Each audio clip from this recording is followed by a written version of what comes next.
Hi guys, and welcome back to a new video with the Omega Enthusiast. On today's video, I'm going to point out 4 things that some dealers are not honest about even when they know it.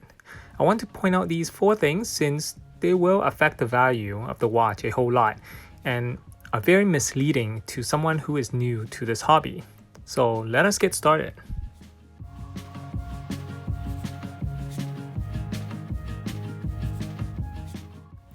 The first thing I want to point out is the term jumbo. This is probably one of the most misrepresenting terms in the watch hobby. In the vintage watch market, a genuine collector or honest dealer will consider a jumbo size watch as anything 37mm or bigger in case diameter, excluding the crown. By declaring a watch as jumbo size, it can bring its value a lot higher. It is entirely fair to pay more for a piece that is genuinely considered as jumbo. That means when a dealer describes a 36mm watch as jumbo, that is incorrect. 36mm can be described as oversized, but not jumbo size. Here I provide you with a comparison between one of the largest 36mm beside a 38.5mm jumbo piece. Remember that diameter will affect how wide the watch is, but when you include the lugs, will give you the length as well. Therefore, a jumbo size watch will normally appear a lot bigger than an oversized watch when you combine both length and width. Always read the description carefully when buying a watch. Some dealers will measure a watch including the crown. A regular crown is usually 2 to 3mm thick. So if the watch is described as a jumbo size 38mm including the crown, minus the crown would only make the watch 35 to 36mm, which is not a jumbo size watch.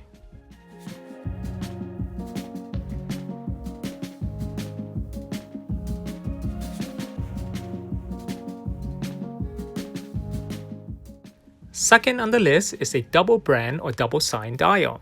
By that, I am referring to a dial which shows the brand of the watch and the brand of a particular jeweler's. A dealer can express how rare and how special a double brand dial is to persuade you from buying the watch.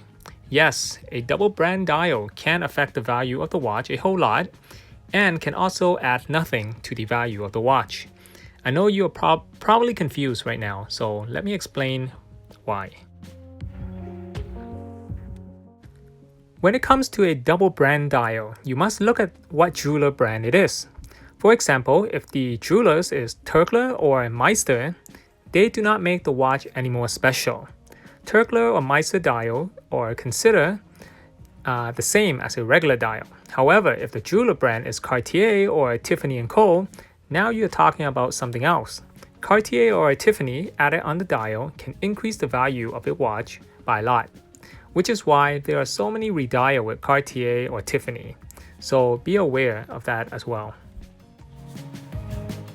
Talking about redial, this will be number 3 on the list. I have nothing against a redial watch if you happen to own one, but what I want to point out is how some dealers can try to word it in a way that can be very misleading. And to someone who is new to this hobby or not a watch specialist, can easily be misled. For example, a redial can be described as refinish dial or restore dial. These are the honest way to describe a redial. However, when a redial is described as restore factory original dial or factory restore original dial, that can cause some confusion to someone who is new to the hobby. When people see the word factory and original, they will immediately assume that the dial is not a redial. If the dial is not a redial, the most honest way to describe it is factory original finish dial. The last thing I would like to point out is fitting a generic set of hands and not mentioning about it. This is referring to the few watch dealers who have been selling watches for a long time and should know about it. Some are watchmakers as well. The thing is, when you replace the crystal or the crown or the case gasket with generic ones, they do not affect the value a whole lot or will not affect the value at all. But once you fit a generic set of hands, you have now altered the watch and will affect its originality and value a lot. Replacing the hands with something generic is not the same as redial. Redial, you can keep the original dial, but it has been refinished. Replacing the hands means you have thrown away the original set of hands and swap it with a generic set. That's the end of this video. I hope this video has made you become a smarter watch enthusiast and help you with your journey to finding that perfect watch. Comment below and let me know if you learned something new from this video. Please support the channel on my Patreon account and make sure to hit on that thumbs up button below. And do not forget to subscribe. Make sure to follow me on Instagram to see some of the coolest vintage Omega out there. Thank you for watching and I'll see you guys in the next video.